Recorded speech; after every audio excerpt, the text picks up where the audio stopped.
Well, hey, for everybody, we've already got some people that are tuning in. This is our first interview, Enneagram in Crisis, and I am here with my good friend, Jenna Loos, who I think I've known you 12 years now, you and your husband? That sounds about right. Yeah. Yeah, so I was actually a pastor at her previous church, or my previous church, a couple churches ago, called Community of Hope. Now it's Rosemount Hosanna, or Hosanna Rosemount. Hosanna Rosemount. Hosanna Rosemount. And kind of what we're going to be doing in this interview is we're going to be using the Enneagram as a means to talk about how each type handles crisis and stress, as well as just other tips. And I figured instead of me telling everybody what it means to be a type 1 or a 2 or an 8 or whatever, I would just bring on guests and have interviews and allow them to share their experiences, as well as taking questions from people online. And so if you're watching us live, feel free to text in questions if you have them for us. Particularly, we're going to be talking about type 1. But before I begin, let me kind of tell you a little bit about why we use the Enneagram. And I love that Jenna's just sitting there like the perfect type 1, doesn't want to be distracting. And what you're going to find is that within the Enneagram is a system that helps you understand personality. And here's the key. Personality is like a mask that you wear. And what the Enneagram tells us is that there are 9 key personality types, and each one has a story behind it. And that story influences you. It directs why you do what you do. Now, here's the most important part, is that it's not just that there's 9 types and that's it. It's that you're influenced by other things around you. And so each type goes to another personality type in stress and insecurity. And so, for instance, Jenna, you're a type 1, correct? Mm-hmm. And as a type 1, what happens is when she's in stress, she'll draw on the type 4. And when she's in security, she'll go to the type 7. And so what we want to do in this is we're going to be talking just a little bit about what it's like to be an Enneagram type 1 in the midst of a quarantine with everything going on. So Jenna, why don't we do this? Before we get too much further, why don't you just share a little bit about yourself, your husband, your kids, kind of what you do with your church. And we're going to talk a little bit about what got you into the Enneagram in the first place. But why don't you just introduce yourself a little bit? Yeah, so I'm Jenna, and I'm married to Mike, and we have been married, oh gosh, I don't even know, too many years, since 2003. And he is a 7, and we'll talk more about that later. Yes, he is. I have 3 girls. They are 13, 11, and 7. I was a stay-at-home mom since my oldest was born, and I had been up until just maybe 9 months ago or so. I started working part-time again, and I work for our church, and I do admin work there in our student ministries department. So in terms of how I became connected with the Enneagram, it was through you, Jason, that I started doing that. And I think the first book I read, well, I think I tried to read a couple of different ones, but the one that really hit me was Ian Crone's book, The Road Back to You. And I remember reading through that, and I kind of knew what type I might be. And so I read through the type 1 first. And honestly, there were some points that were just big aha moments for me. I remember reading specifically about how the 1s have an inner critic, and how they're always looking to reform, looking to be better. There's like this inner critic that's pointing out the things that they're doing wrong and the things that they can improve. And when I read that, it just hit me like, you mean everybody doesn't think this way? Like I had no idea. I thought everybody had this inner critic, and I didn't realize that it was only specific people that really had that and really focused on it. I guess we all have a conscience, but that was so much of who I was. And there was just a lot of other moments that really hit me, and it fit. And it was so neat to read on and learn more about myself and how I can be better, and what I need to do when I'm struggling. So one of the things that you'll see if you're not familiar with the Enneagram is often if you read books, and the book she's referring to is Ian Morgan Cron's The Road Back to You. Phenomenal book, particularly a really great book to begin with does an excellent job of kind of explaining what the Enneagram is, how it works. But you'll see these headings, and they're kind of, they're descriptors. Now, the problem with them is that you'll read them, and sometimes they say things like really negative. So for instance, type 1s are often called the perfectionist. And it's funny, when I talk to my type 1 brothers and sisters, they're like, I don't like that. That sounds really kind of negative. And I was recently listening to a podcast with Ian Morgan. He has a podcast called Typology. A little plug out to him. He has no clue who I am, but I know who he is. If you get a chance, he actually recently said he wants to move away from the descriptor of the type 1 as the perfectionist to the improver. And that's really kind of the heart behind the Enneagram type 1, is that they're always looking to improve, whether it be themselves, their environment, other people. And Jenna, as I've known you over the years, it was interesting. When I got introduced to the Enneagram, I was actually doing my Master's of Divinity. It was in my very first class, and it was on self-awareness. And I remember looking through it, and immediately I kind of knew who I was. I'm a type 7 as well, much like your husband, Mike, who happens to be one of my best friends. 2 peas in a pod, you guys. Yes, we very much so. And I really didn't do much with the Enneagram during my MDiv until about 3.5 years ago. I kind of started reinvestigating it. And I remember coming and talking to you, and I think Community of Hope at that point had done a little bit of stuff as well. And it was fun to find some other people that were excited about the Enneagram. And I remember you and I having some beginning conversations. One of the things that the type 1 deals with, the story that the type 1 tends to believe, is this idea that they're often not good enough and that they need to be better, or other things need to be better. And what I'd love to hear is how has that motivated you in not always bad ways, but this idea that you want to be better, you want to be a better wife, you want to be a better mom, you want to be better for your friends. How has that motivated you? And how did the Enneagram kind of help you understand? Because you mentioned that inner critic, and you thought everybody else had that inner critic and if you actually talked to your husband, he'd be like, well, it's an inner critic. But I'd love to hear, how have your awareness of understanding that that's a story that's directed you, how has it helped you have more compassion for yourself? Yeah, so you're right. Like, I found I was always hard on myself, and I always wanted to be better. And I always saw the next step. I saw the better thing, and I wanted that, and I wanted it now. I wanted it yesterday. And so it was really good for me to kind of have that awareness of, like, you know, this is who I am, and I'm always striving to be better. And that's a good thing.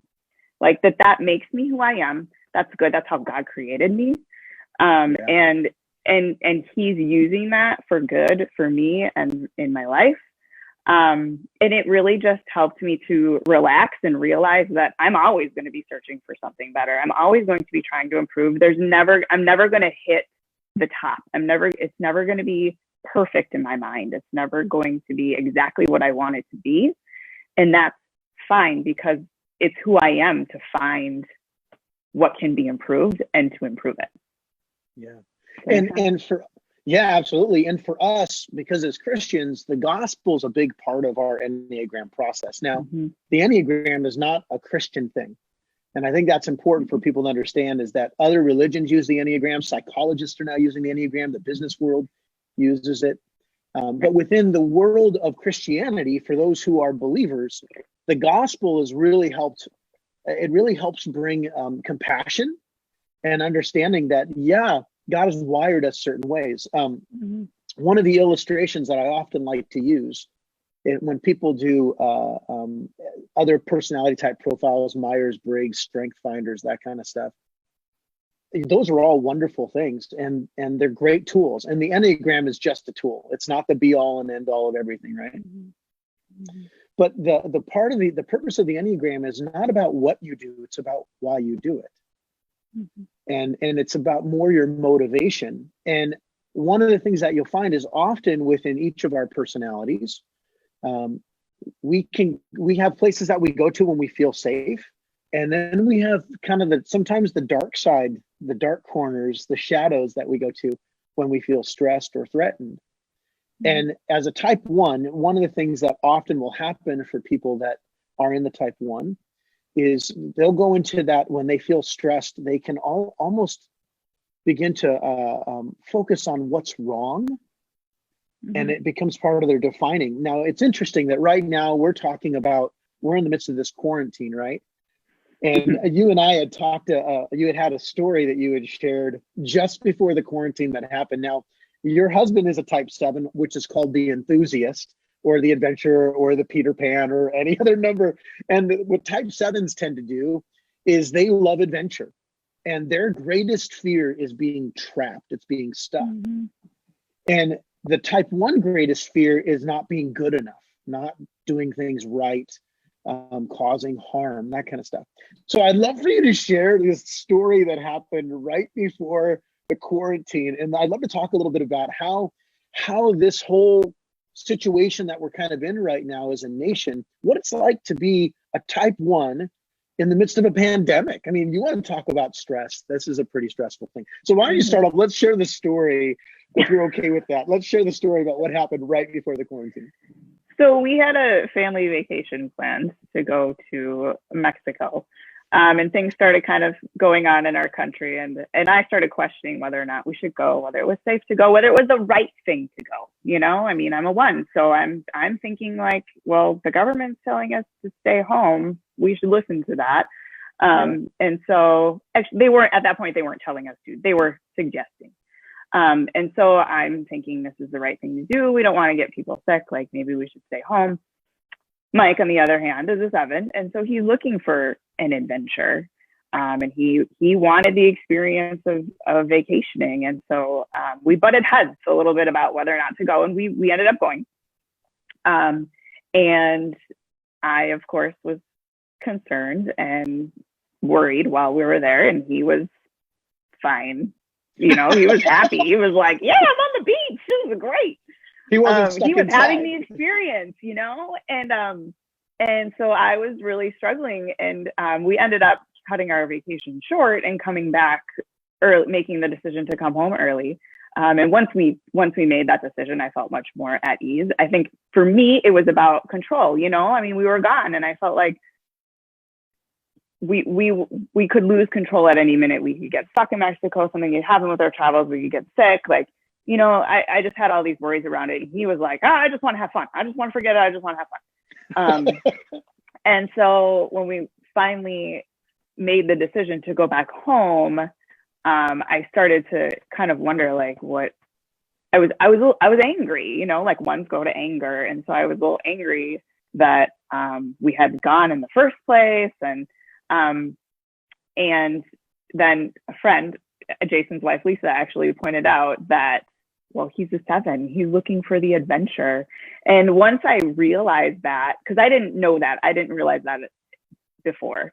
And once I realized that, then it kind of clicked, like, oh, that's why we're here. And I'm thinking, I wonder what he's thinking about this quarantine. And so I asked, like, what are your thoughts? Like, what are you thinking about the idea that we're going to have to go home and we might have to stay home for months? And he was like, oh, it terrifies me, you know? And I thought, oh, well, that makes sense. You know, that makes sense why you would choose to come here. And so anyway, we ended up coming back home. We're safe. Everything's fine. We've been home for a long time. We haven't gotten sick. So it worked out okay, but it was interesting to see how the 2 of us dealt with that situation differently based on our personality types, and how much it helped me to understand his decisions, knowing his personality type and knowing mine. Does that make sense? Does that answer your question? Yeah, absolutely. Well, and it's interesting because with a type 1 and a 7, so the 7 actually goes to the 1 in stress. And so you actually have this connection point that, and I remember you're like, I don't ever see Mike going to the 1 in stress. And we talked about how it looks different, right? And so one of the things that happens with 7s and 1s, especially when they're in relationship, is the 1 is wanting things to be right, to do the right thing, whether that be the inner critic or the situation, whereas the type 7 is feeling like the thing is not right. And so they can also what's called the grass is greener, or FOMO, right? Sevens have this constant fear of missing out. And so I remember talking with you about this, and you had shared like the Enneagram kind of helped you have some compassion to understand, to look at Mike differently. So instead of just being frustrated about the situation, you were able to step back, which then actually feeds kind of your thing of, hey, that makes me a better wife. Not me, that makes you a better wife. And let me tell you, I figured out where the one came out in him. Hopefully he'll forgive me for sharing so much. But where I noticed it coming out is he was angry at the government and the world and everybody who said we need to shut down, and feeling and adamantly arguing that we have overreacted as a society. So like, regardless of whoever's views, like that's how it came out. He didn't want to be stuck in that.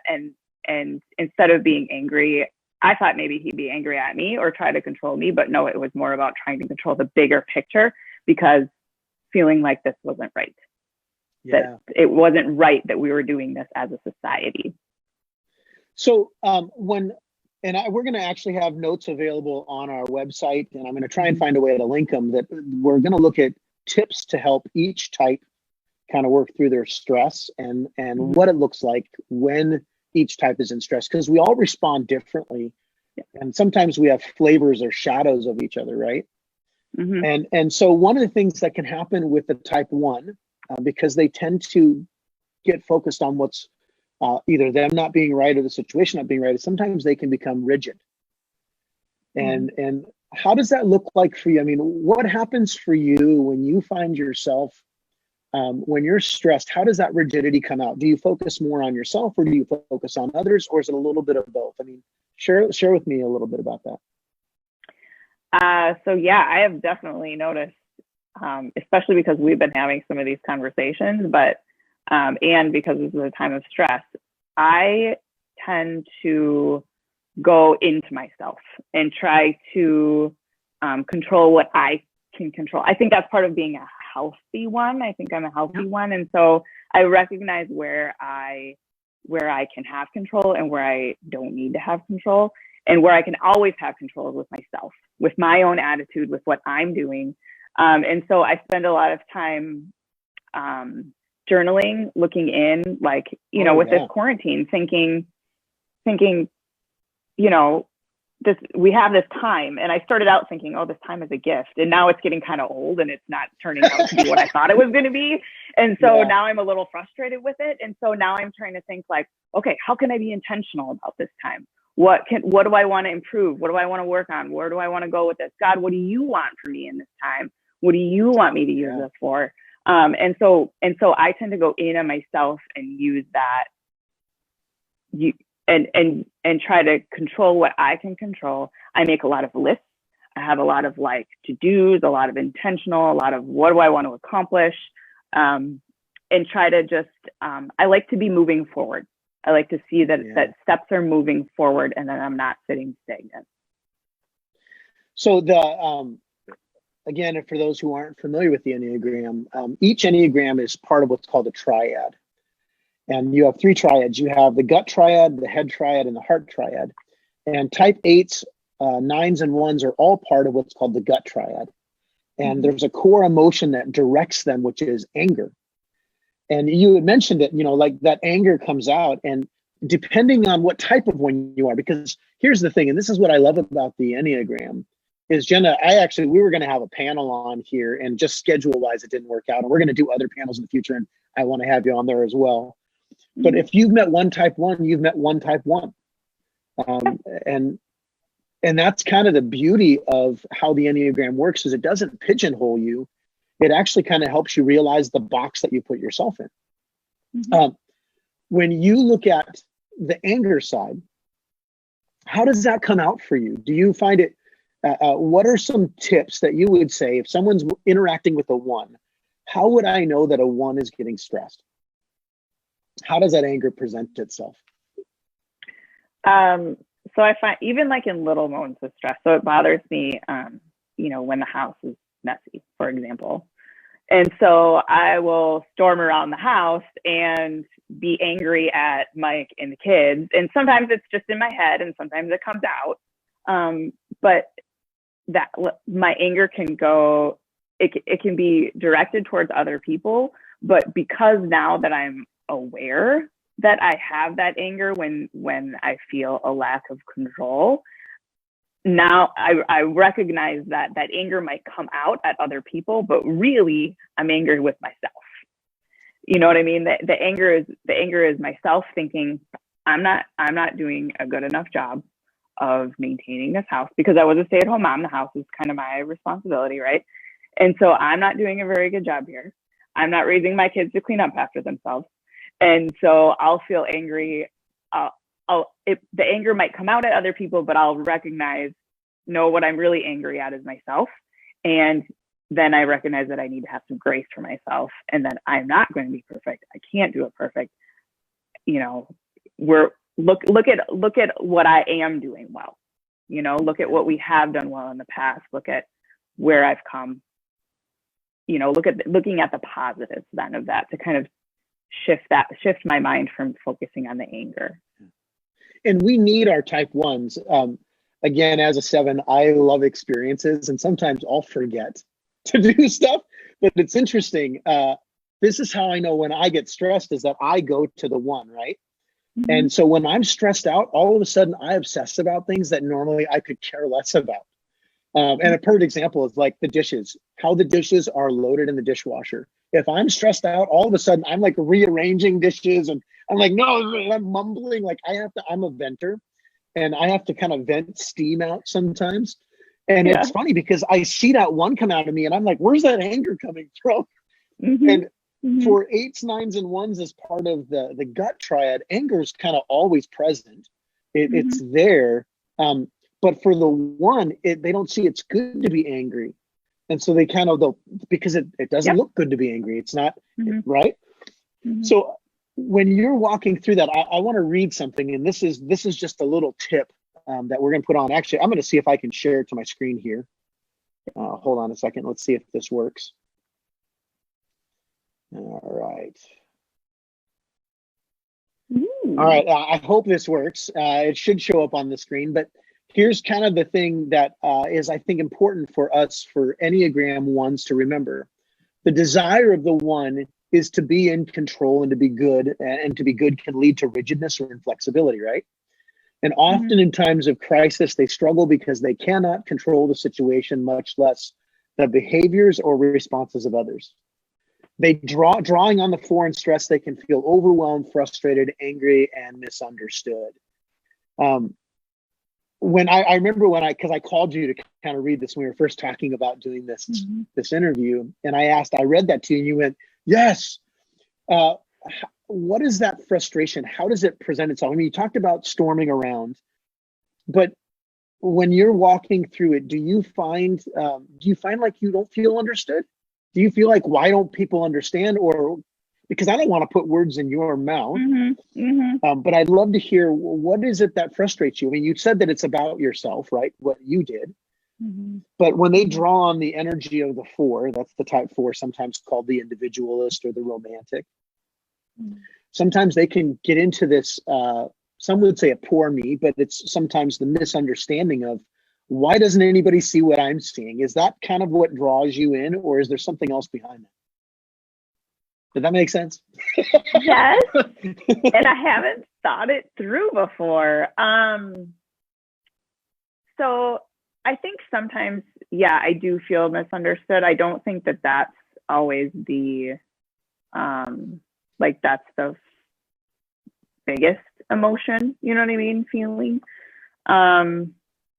It might be like, well, why isn't this important to you? Oh, you know? Yeah. This, why don't you feel like this?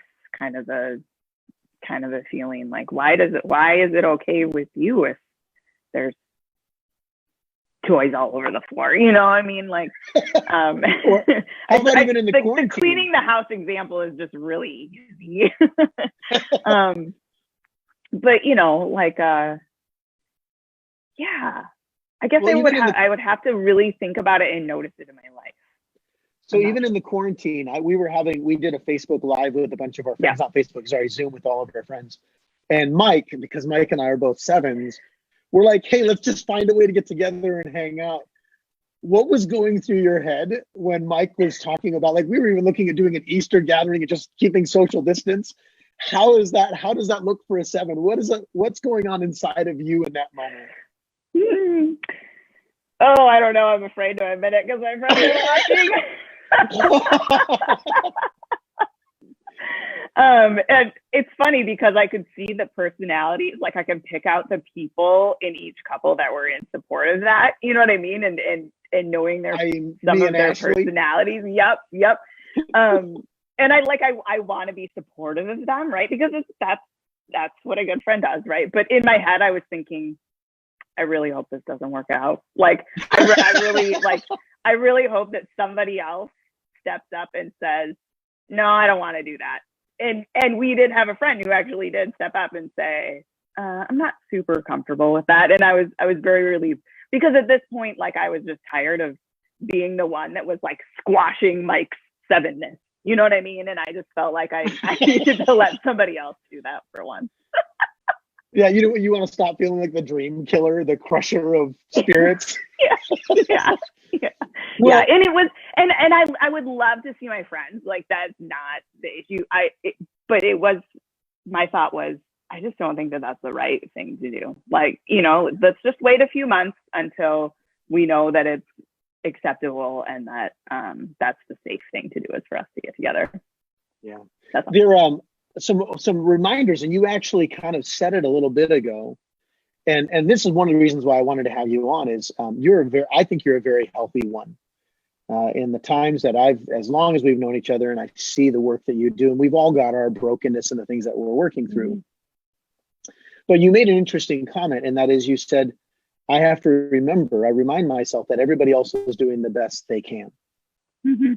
And there's a grace that takes place when particularly for a one, that they're able to remember that not everybody's a one, but everybody else, they're just trying to figure this out. And I know because I've talked to a few other type ones, particularly in this time right now, it can sometimes get overwhelming because you're like, why am I the only one thinking about what could go wrong? And I know there are other types, type twos do that as well. There are other numbers that do that. But with seven, with your husband, and this is an important thing in relationship, not everyone is married to a seven, and just because there's not numbers that necessarily are always more compatible, I think what makes you compatible is healthiness and how honest you are with yourself. What do you find for you? How do you remind yourself in those moments? Because sometimes we get overwhelmed. Are there any things that you do to kind of make yourself pause? Or do you have to wait a little bit? Do you have to kind of let the anger subside before you remember? I'd love to hear your thoughts on that. Do you mean in terms of getting along with other people? Yeah, like when things happen, like how do you remind yourself in real time, or do you have to take a step back to remind yourself? I guess it depends on the situation. Sometimes I do need to take a step back. But one of the things that I think is helpful, obviously my faith is very important to me. And one of the things that I firmly believe is that God created us all different and that we all serve a different purpose in the world, and he made us all different for a reason.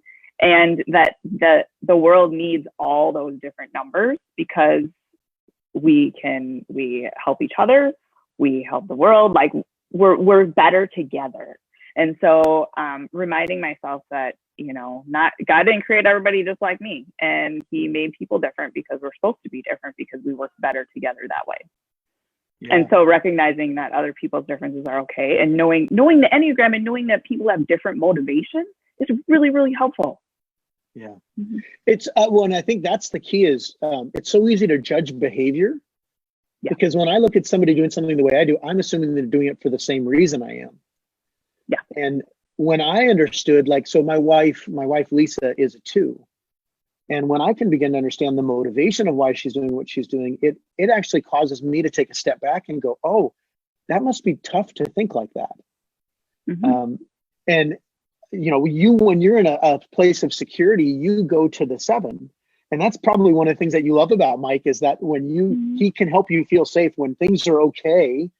He gives you those experiences that so often ones want, is they want that ability to just kind of say, hey, I don't have to be in control all the time. Mm-hmm. Are there times that you've found that Mike's personality has brought out the best in you? I mean, I'd love to hear how does him being a 7 help you be a better 1? Yeah. So even before knowing about the Enneagram, I always used to say that like marrying Mike was probably the best thing that I ever did, because he's made me so much of a better person. And if you have, kind of a continuum of your personalities, we've kind of both moved towards each other. And I think that that's a healthy thing. So that happens naturally in a marriage, but it's neat that that I'm a 1 and I move towards a 7 when I'm healthy. And so I think marrying him and being around him all the time has made me more healthy just because of who he is. I was actually thinking about it this morning, and one of my very closest friends is a 7 too. And it's funny that I feel like I've chosen these 7s and I've surrounded myself with the 7s because I think that they have something. They have a spontaneity, a sense of adventure that I don't have and I want. As a 1, I desire that. I'm a little bit envious of that. And so it's interesting that I've chosen to have 7s in important places in my life. And so I find that the 7's spontaneity and their sense of adventure, their seeking experiences has helped me loosen up a little bit. And so I'm not so rigid. I'm not so worried about what needs to be done. 1s have like a definite feeling of the work needs to be done first, then I can have fun. And over the years, I've learned, no, the work isn't all going to be done, because I want it all to be done and it's never all going to be done. And so the work isn't all going to be done, and I just need to step back and have fun, because that makes me better. Yeah. So I'd love to hear what would be helpful for someone on the other side of Jenna. What would you like to share? If there's something you could tell us, what would help us better understand you as a person, kind of how you think? Are there any insights that maybe you can give for those of us who aren't 1s? What helps us to love you better, to have more compassion on you, but also to kind of encourage you? Any thoughts on that, or things that you'd point to? I don't know. That's hard, because I feel a lot of times I feel like I know who I am, but I'm not sure what I want, for example, from my husband to like encourage me or correct me. You know what I mean? I don't want to be corrected, but I do want to be corrected at the same time. Let's stop there for a second. How could he approach when things are off? What's a good way for him to talk to you that isn't going to put you on edge or make you feel like you're not good enough? I think that's a great place to. Yeah. So definitely, if the 1 is in an angry moment, that is not the time to talk about it. You want to talk about it at a different time, which I guess is probably true for all people.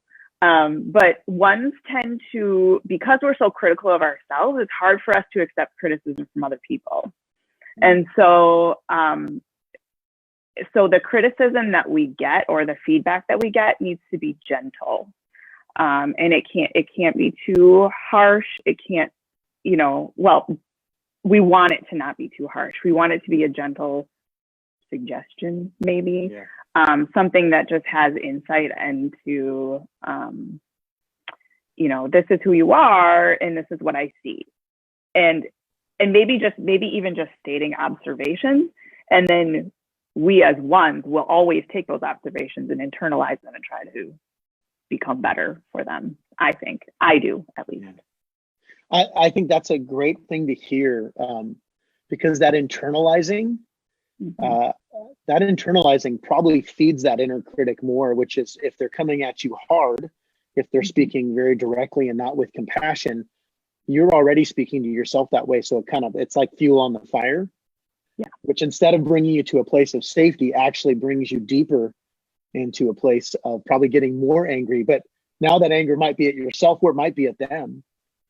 I'd love to share. I have some things that I've put down. And again, this is part of the reason why I wanted to do this interview, is that instead of me telling ones, here's what you need to do, I want you to be able to say, yeah, that works for me, or it doesn't. And even when I was writing these, I talked to a couple different ones, and some of them were like, no, that doesn't really work for me. And what's interesting is I got all this stuff from different books and different Enneagram writers and teachers. And so here, I'm going to share this real quick. And these are basically just some ways that we can encourage. And I'd love for you to say, I don't know that that's necessarily the truth, but so encouraging type ones in times of crisis. First off is empathize with their sense of loss of control. Don't tell them to relax. So when I asked you about that, you actually started laughing when I said that. Actually, every one I've talked to, every type one I've talked to, when I brought this up, where every single one was like, never say relax to me. Would you agree that that's a pretty accurate statement for you? Definitely. It drives me crazy when I'll be in my angry rant or whatever, even in my head, and Michael say something like, you just need to chill out, or, you need to relax, or you can't be angry about this right now. That drives me nuts. I don't like it. Jennifer Colby, who works with me, she said, I'm not sure anyone likes to be told to relax. This is true. I don't think anybody does, but it probably, I think that's a great point. Second one was lean on their ability to organize, but help them prioritize what must be done. And one of the things that I think can happen with ones is because they tend to look at the big picture of everything that's going wrong. Sometimes they'll focus on things that don't need to be focused on. Have you found that true for you? Yeah. So, right. Like I said before, when something's wrong, or anytime, I have a list of things that need to be done, and I want them all done right now. And so, it is very helpful, and I've learned to be able to do it myself, but a lot of times I need help with it too. But yeah, setting aside and figuring out what exactly does need to be done first, what's the most important.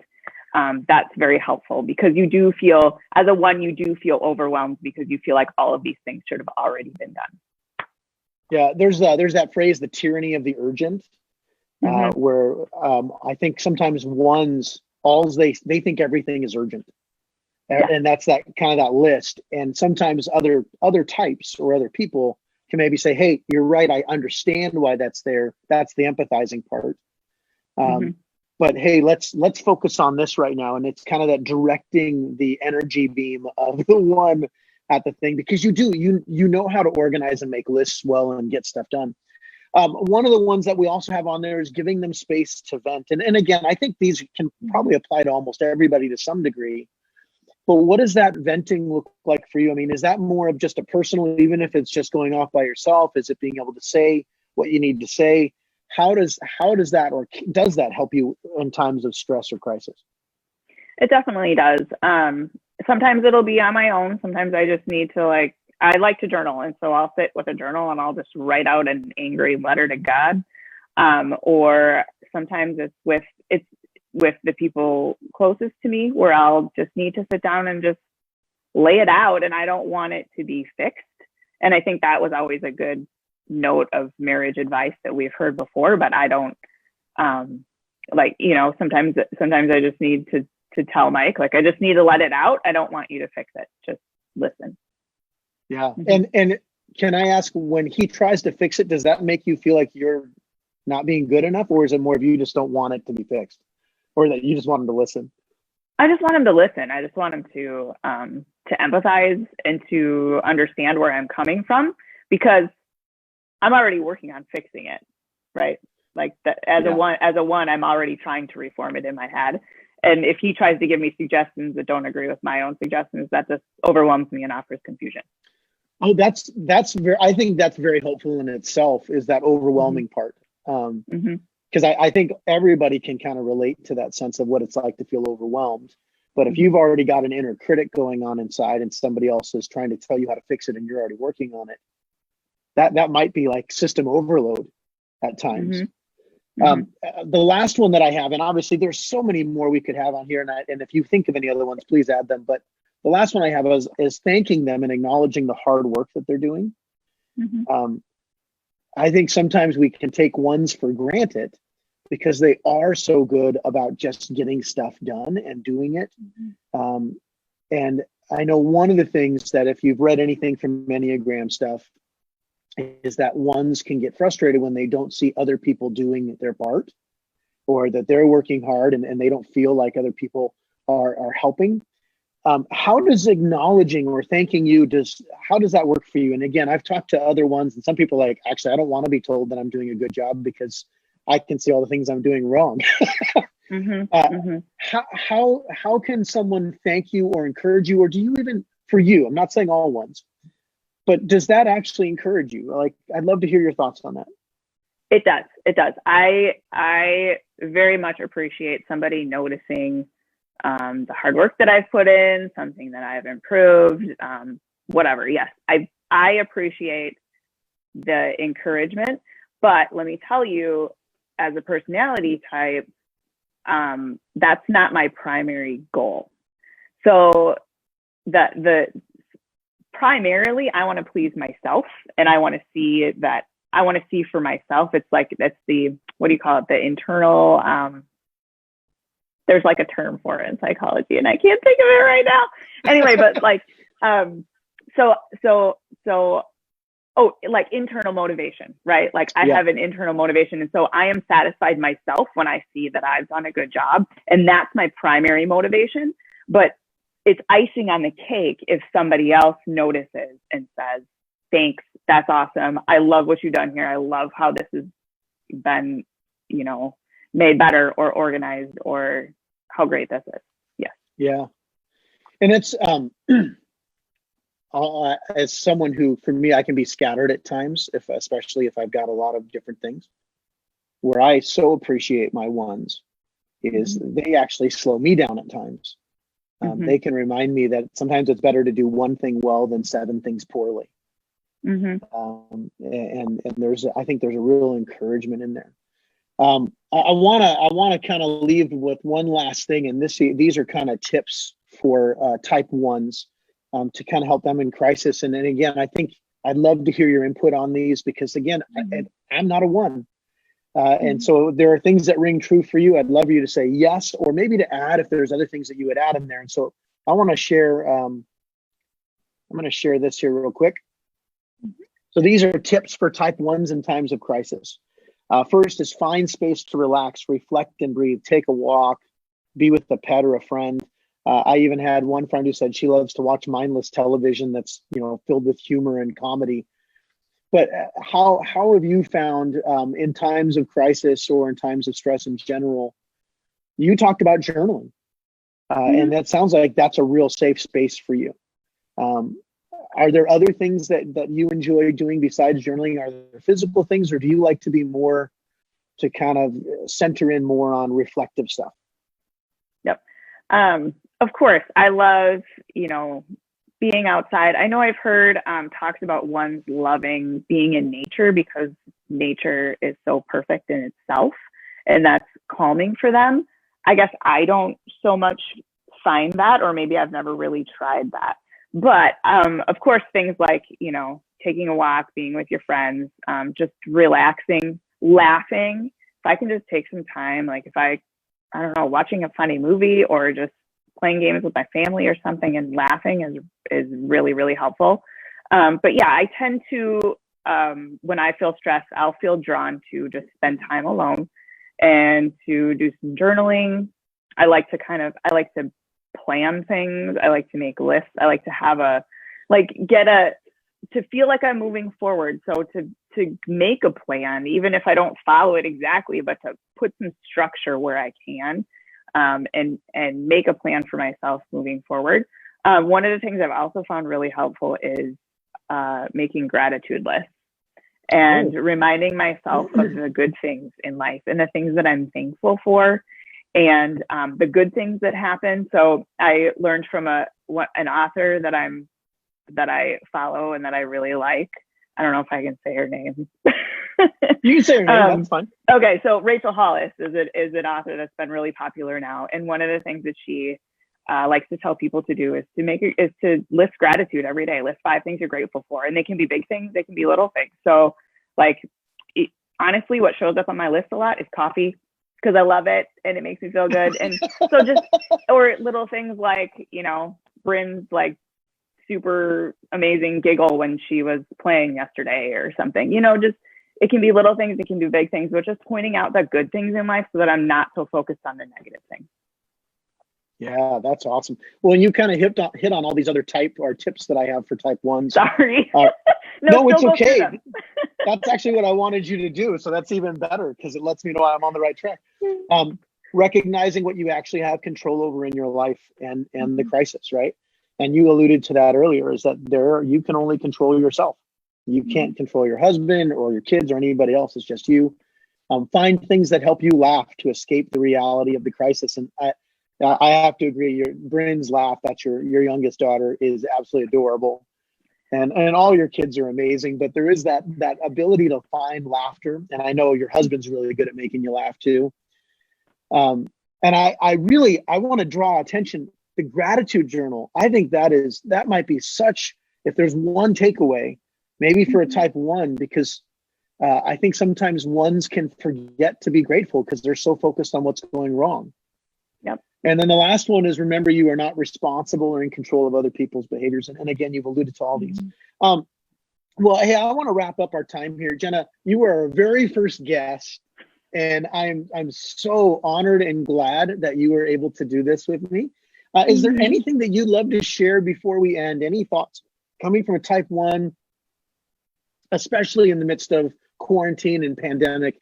Is there anything you'd like to leave people with? And if not, it's okay. I'm kind of putting you on the spot here, but. Well, we've covered a lot. When I thought about what I wanted to make sure that we hit on and pointed out, I feel like we've covered most of it. The one thought that I've noticed that I don't think we talked about is that I noticed in myself, because I want to make things better, I tend to be overly critical of other people. And so if you're working with a 1 or you're living with a 1, and you notice that, you know, they're always pointing out the things that could be better or the things that need to be improved, that's kind of just a personality type. It's, you know what I mean? Like that we don't mean to be so critical, but sometimes they can come across that way. And and because I tend to be drawn to that, I have to be really intentional about making sure to encourage. And so making sure to list things that are good and to give others around me positive reinforcement and encouragement instead of focusing on the negative. And so making sure that I'm saying more good things than I am saying bad things, I think has been helpful in my relationships. Hopefully, I mean, I guess I would have to ask the closest people around me to know if that is helpful, but I try to be more encouraging than I am negative, and that's a conscious thing. I love that. I can say that over the years, particularly in the last several years, I've seen that more in you, where even in the times that we've hung out with our families, and I think that comes back to self-awareness, and that's why the Enneagram can be such a helpful tool. Is that for me, like as a 7, I tend to be a pretty grateful person. I tend to see the grass is greener and the roses, I love to smell the roses and all those types of things. But I got to say, I've seen that in you. And I think you'd agree with me on this, that the Enneagram, part of the reason why it's so helpful is because it is so specific to each type, that there are things that 1s need to remember and as 7s need to remember. I need to, as a 7, it's helpful for me to remember that the grass is rarely greener on the other side. And that sometimes it's okay to miss out on stuff, right? Well, Jenna, I so appreciate you. And I want to say thank you. We've had several people I don't even know who have tuned in, several people commenting. I want to thank everybody for being on with us and sharing your comments. We're going to be looking at doing videos. I'm going to try weekly. And we're going to have show notes. So the slides that I produced or that I wrote, that I showed on here, we're going to have those available. I'm going to find a way to get them on our website. And I have to apologize. We're still kind of figuring out some of this stuff. And so please be patient with us. But Jenna, as my first guest, you were absolutely amazing. I love my type ones. You do such a great job at helping those around you become better. Thank you. And I'll tell you, over the years that we've known each other, you've helped make me a better person, as has your husband, and just like all numbers. But I love my type ones. Thank you so much for tuning in with us, everybody. I'd love to hear more show notes. Share this with other people. We're going to be looking at other types. We're not going to go chronological. It's not going to go 1, 2, 3, 4. We're going to be doing different numbers, different panels, and we're going to have Jenna back on another time with maybe some other ones, and just an opportunity here, everybody. Last quick thing.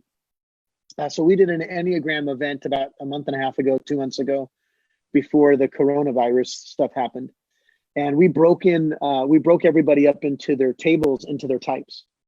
And I heard so many people say how encouraging it was to hear other people that thought like them. And that's one of the things that I want to do in this. Is really, my job is to highlight you. It's to highlight the other number. It's not for me to share. I really want to give other people an opportunity for them to share. And Jenna, thank you so much for sharing with us and opening up your home and allowing us to kind of get a peek inside what it's like to be a type 1 married to a 7 who is a constant. He's a party. He's a constant walking party, and that's one of the reasons why I love. I always say life with Mike will never be boring. Never.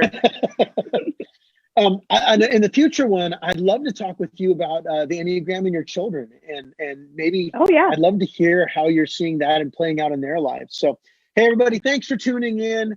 Stay tuned. We're going to be looking at it's called the Everyday Enneagram, and right now we're doing the Enneagram in Crisis. Thank you again, Jenna. Everybody, God bless.